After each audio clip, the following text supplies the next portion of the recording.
This document contains information on various organizations and groups that have some similarity to the authority in that they are known to deal with the paranormal and the occult. While many other organizations exist to suppress paranormal activities, there are those who use the paranormal as a means to achieve a larger agenda, and may be considered as a rival towards the authority. Their objectives and methods are monitored and documented by the authority to understand their true goal within the paranormal world, and in some cases, stop them from destroying humanity as a whole. Today, we will go over these various groups of interest. Threat code. Each GOI has two attributes that help classify them: affiliations and attributes. Affiliations are the group's relationship with the authority, while attributes are descriptors that explain whether the group knows of the authority, as well as the scale of the group. It is advised to learn of these codes to help better understand the GOIs and their ambitions. Affiliations. Proxy. The group is under direct control by the authority. Allied. The group is consistently cooperative with and or helpful to the authority. Neutral. The group has little or no affiliation with the authority. Ambiguous. The group displays varying or contradictory affiliation with the authority. Hostile. The group is motivated to harm or destroy humanity and or the authority. Unknown. The group has unknown motives in relation to the authority. Attributes. Authority aware.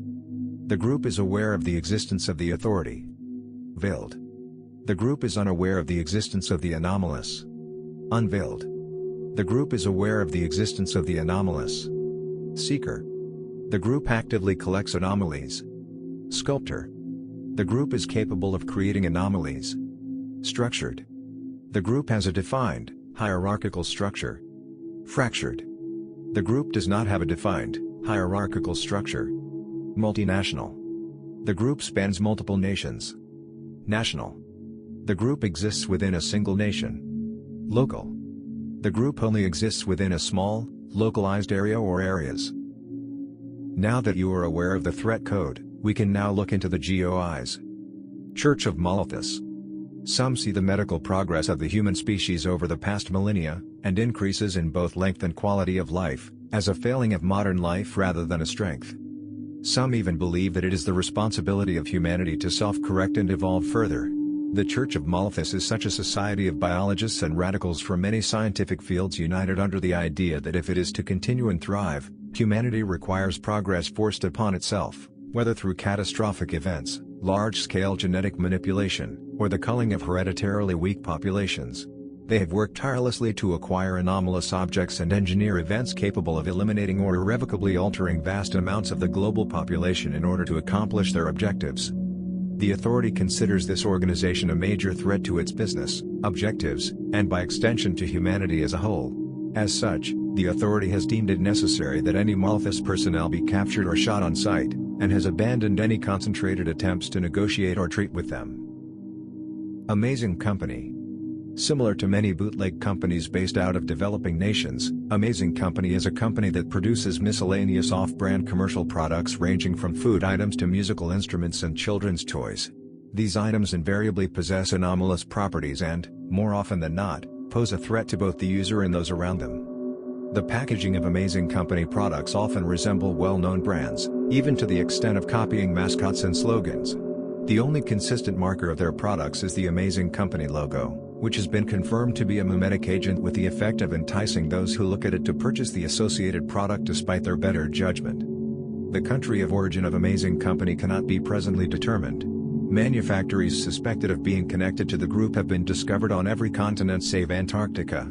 Information shared from multiple governments has suggested that Amazing Company ships products to every nation in the native language of the region, and that there are obvious spelling and grammar errors in all versions of the products, no matter the language. To date, no person knowingly under the employ of Amazing Company has been apprehended, and no person found to be selling one of their products can recall ever stocking them or meeting a representative of the company. Global Enterprise for Advanced Research. GEAR is a large-scale consumer products company which employs a variety of anomalous manufacturing techniques in its factories. The CEO and operating personnel of GEAR live in intense secrecy and, it is presumed, considerable luxury, but they have demonstrated a capacity for canny negotiation and political maneuvering that has ensured the survival of the company. GEAR personnel are highly motivated, capable and, if not an immediate threat to the authority, willing to cross ethical, political and social boundaries to achieve their goals. The Children of Nikhil. The Children of Nikhil is a religious group that reveres the cleansing nature of floods and believes that through metamorphic trials and natural disasters, they can create a utopian society free from the decadence and corruption of humanity. The organization specializes in exploiting paranormal artifacts tied to historical flood mythologies, but this has not kept them from utilizing other anomalous religions and religious artifacts. They function as a conquering religion, prepared to absorb and assimilate other religious groups to reinforce their own position in an area, acquire new converts, or gain access to anomalous artifacts. All adherents share two fundamental tenets. One is that Nihil serves as a spiritual state of transcendence and a deity, governing the concepts of obliteration and nothingness. The other is that adherents are merely vessels and that through continual service to Nil and asceticism, they may ascend to become one with their venerable god. They believe that once all sects are united under their banner, they may finally resurrect the dead sun, an aspect of Nihil, from the depths. This apocalyptic deity will guide them to bring about a single, reality-ending flood. Sects of the Children of Nikhil are numerous and prone to religious divisions, infighting, and endless variations of dogma. AEP Association. The AEP is a multinational fringe organization operating within both the public and anomalous spheres of society. The AEP's public side is involved in many different industries including pharmaceuticals, construction, research and development, and arms manufacturing. The anomalous side of the AEP follows its public side quite closely, but instead specializes in research on and the production of anomalies. The AEP's overall motives, despite long contact with the authority, are unclear. They have demonstrated equal willingness to cooperate or use violence when dealing with authority personnel. The recovery of any strategic information on the AEP is a high priority. The Academy of True Art. L'Accademia della Vera Arte, or the Academy of True Art, is an art school of European origin, though attempts to actually physically locate it have thus far proved unsuccessful. The Academy's membership includes numerous anomalous and non-anomalous individuals, and is believed to include various widely known and famous artists, past and present. Members frequently operate under a variety of aliases, chosen for its thematic connections to the medium and style of art created by the artist. Since the discovery of the Academy and their production of anomalous artworks, the authority has become aware of a significant community operating against the Academy, in large part consisting of those either rejected by or banned from operating under the Academy's auspices. Many of these artists produce anomalous works which are volatile, dangerous, and unpredictable.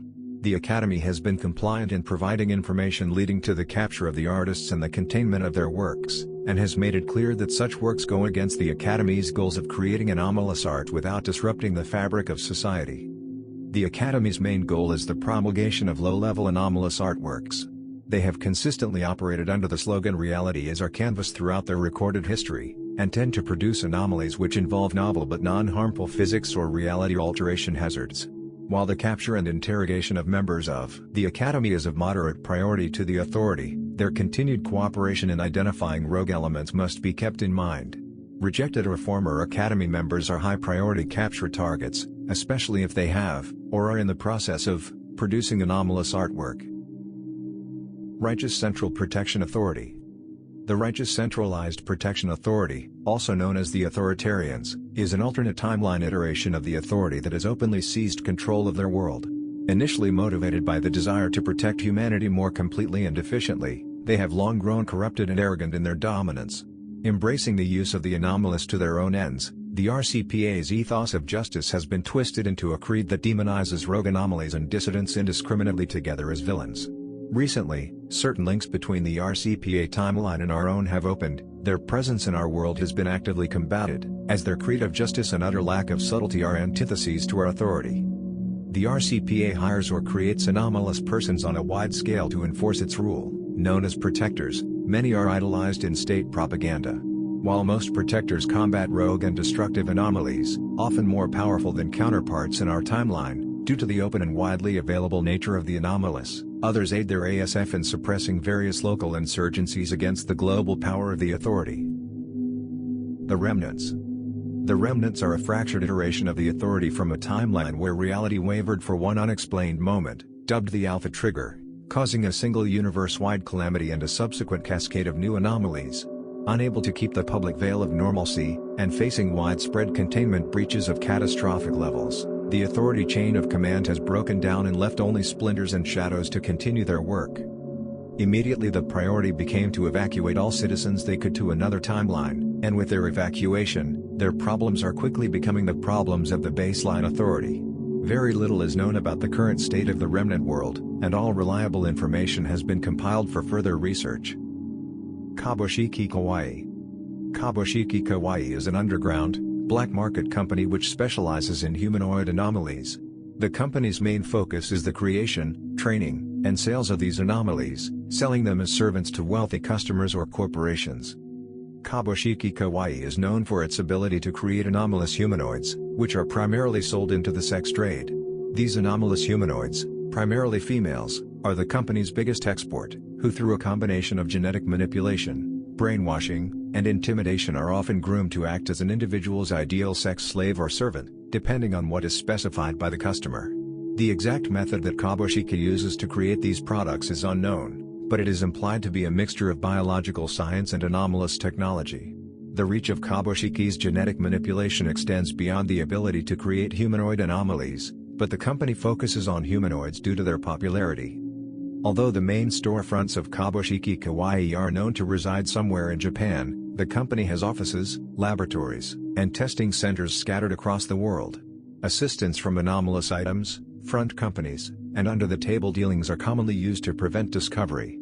Individuals stumbling across the group by mistake are often bribed into silence or become products themselves. Kabushiki Kawaii is strictly focused on maintaining a low profile, and will not actively confront the authority but will make every attempt to stay hidden when discovered. Authority agents who have attempted to infiltrate Kabushiki laboratories have been rumored to become victims of their experimentation, although this cannot be fully confirmed. The authority works to apprehend any anomalies created by Kabushiki Kawaii for questioning and proper containment. Should a front company, laboratory, or testing center be identified, authority forces are to clear the location and recover any anomalies or files found for research and containment purposes. New Corp Industries. Founded in 1914, New Corp Industries began as an applied scientific research company specializing in licensing their inventions and techniques to other companies. New Corp came to the attention of the authority in 1939, when they sold a substantial volume of technical material on the production of nuclear piles to the U.S. government, including the copyright on the concept of the nuclear reactor. The authority approached New Corp after the end of the Second World War, offering a partnership with their obviously advanced manufacturing and applied materials sciences division. Under this agreement, the authority and New Corp established a joint manufacturing facility in 1956, which was subsequently utilized for the battle carrier project, ending in the late 1970s. New Corp remains a valuable partner to the authority, which frequently relies on their industrial base and expertise in reverse engineering anomalous technologies. Guard/DFA. The German Anomalous Research Division was established by the leaders of the German National Socialist Workers' Party, NSDAP, shortly after their consolidation of power. GUARD was created as a regional containment agency which would work alongside the authority. Relations swiftly broke down when it was discovered that GUARD was actively weaponizing anomalous objects. The German branch of the authority, which had developed considerable national ties to the German government, sided with the NSDAP fearing a revolt. A decision was quickly met to transport all movable anomalies in Europe to less invasion-prone countries such as the United States and South Africa. Ultimately, the German branch of the authority would sever ties with the parent organization in 1937 and merge with GUARD. During and before the Second World War, GUARD operated two primary branches. On and before specialized in anomalous science, population control and eugenics, while Schwarzes focused on occultic practices and applied mythology. GUARD operated under direct military control, with a commanding general answering directly to Hitler and the German High Command. The outbreak of war in 1939 led to the formation of the Authority Volunteer Army for the Allied Forces, AVAAF, composed of members of the Authority, M.13, and former members of the FOA, which would act as agents within resistance cells and military units to report/combat any weaponized anomalies created by GUARD and POSI, contain/neutralize them. Raids on GUARD facilities by the AVAAF were common throughout the war, but it was not until 1944 that MST Alpha-1 operatives were able to assassinate the organization's command staff. The resultant mismanagement, combined with attempts by individual guard units to seize command of the organization, led to chaos in the lower ranks and substantial loss of support among the upper echelons of the German government. The exact size and composition of Guard in the present day remains unclear. The organization has greatly decreased in size since the Second World War, and most of its original personnel are either incarcerated by the UNAAC or dead. Guard cell activity is fleeting and unpredictable, giving little indication of whether they still exist as a coherent organization. The authority must deal with many and varied entities involved with the anomalous. For the most part these are fringe groups, much like the authority themselves. However, some entities operate within the framework of the non-anomalous world, as agencies for nations and international organizations. Dealing with the population control cult of Malthus is very different from negotiating with the legitimate representatives of China, whether hostile or cooperative. The power dynamics and threat that the latter may pose is radically different. Such groups are registered within the Authority Global Information Database, colloquially known as the Agencies of Interest. The database contains entries on these groups as well as government programs related to the anomalous.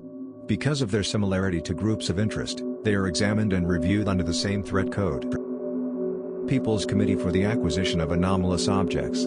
A paramilitary giant in the present day, the PCAAO has its roots in a bureaucratic collection office. Created in the wake of the communist victory in the Chinese Civil War, the People's Committee was tasked with securing objects, locations, and persons inherited from China's long history with the anomalous. Operational use of these anomalies was the responsibility of the powerful People's Liberation Army Special Directorate. However, after China's flawed and disappointing use of the anomalous in the Korean War, the PLA's Special Directorate was castigated, its leader arrested, and its methods shamed. Shortly thereafter, the PCAAO rose to prominence and gradually replaced the PLA as China's premier anomalous agency. Backed by the enormous strength and growing confidence of the People's Republic of China, the PCAAO is a valuable ally and formidable opponent. The rise of China has coincided with the PCAAO's expanded influence in Asia and Africa, bringing the organization into the global anomalous community. And yet, the PCAAO is just as likely to cooperate with the ASF in Nigeria as it is to violently assault an authority dig team in Mongolia. Often, it perpetrates friendly and hostile acts in the same hour. Fundamentally, the PCAAO of the 21st century is torn between opposite impulses: the international agency that works for the good of mankind, and the government force that protects China and her people from the anomalous at all costs, often at others' expense. Authority personnel are warned to treat the PCAAO with significant caution. It's often difficult to predict whether the PCAAO will act with cooperation or violent self-interest. Military Intelligence Section 13. Military Intelligence Section 13, or Monarch Security, was formed after the conclusion of a decades-long government investigation. Its conclusion was that anomalous occurrences throughout Great Britain might pose a significant threat towards the British government and monarchy. This led to the establishment of a special department under the Directorate of Military Intelligence, with the designation M.I.13. Its assigned responsibilities are the security and protection of Great Britain and British overseas territories against anomalies of all kind. M.I.13 is overseen by a committee based at Westminster, known as the Defence Anomalies and Security Committee.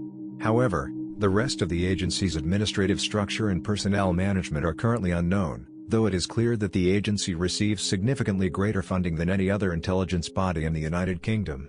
Military Intelligence Section 13 is currently a member of the United Nations Anomalous Activities Committee, though the extent of their activities as part of that body is unclear. The United Nations Anomalous Activities Committee. The United Nations Anomalous Activities Committee is a global regulatory body for official anomalous agencies, usually those operating with the backing of a national government. Established in 1945 with the signing of the International Anomalous Accords, UNAAC's charter directs it to restrict and police the actions of anomalous agencies. Actual enforcement of the accords is weak and mostly left to the collective pressure of UNAAC member organizations during particularly outrageous rule-breaking, such as national governments using the anomalous in wartime. In practical terms, UNAAC is a negotiating table where the authority carries the most weight. Relatively impotent by itself, UNAAC is valuable as a forum to redress grievances and smooth over competing interests between anomalous agencies in an established, diplomatic setting. Conflict between these agencies amounts to fratricide, only benefiting the extreme groups that lurk below. To that end, as well, UNAAC facilitates the coordination of agencies and governments against dangerous anomalous GOIs. Bundesaufsichtsabteilung, or FOA. The FOA is a federal department of the German government with the express purpose of investigating, containing, and/or eliminating anomalous organizations, entities, and objects that threaten the German nation or people. The organization has near complete independence, being able to operate with the full support of the German government, and more importantly, without their supervision. The FOA originated as a loose coalition of German Catholic inquisitors rooting out heretics in the HRE during the Middle Ages. With the Reformation taking root in many German kingdoms throughout the HRE, the unofficial coalition lost much of its power. However, remnants of inquisitors, along with reformed investigators, remained to investigate anomalous entities after their decline. The FOA first officially came into being by the order of Chancellor Bismarck. Their original purpose was to investigate and eliminate anomalous entities that could pose a threat to the newly created German Empire. However, under Kaiser Wilhelm II during the First World War, the FOA took on a far more proactive role, and started to research and even create anomalous entities for the war effort. These measures largely failed however, and after Germany's defeat, the FOA was disbanded by the Allied powers. The FOA did not come back into existence until 1943, when they splintered from the GOI known as the Guard, Germany's anomalous investigation agency under Hitler. Certain members of Guard grew disgruntled with Nazi practices regarding anomalous entities and objects. In addition, old supporters of the Kaiser or Wehrmacht Republic saw an opportunity with the failing war effort. These members soon splintered off and joined with the hiding dissenters, thus forming a loose resistance group that would eventually become the FOA. As the war drew to a close and the Guard waned in power, the FOA grew. The FOA was able to successfully recontain several anomalous entities that the Guard were unable to due to a loss of funding. During the chaos after the war, the FOA became far more prominent, with funding from the Allies to help contain any entities in the occupied German territories. The FOA were unable to operate in Soviet-occupied territories, however, resulting in many anomalous instances being left unchecked in the easternmost part of Germany. The FOA officially, albeit secretly, came into being with the reunification of Germany into a single sovereign state. And that is it for this report. Thank you for tuning in, and I will see you on our next report.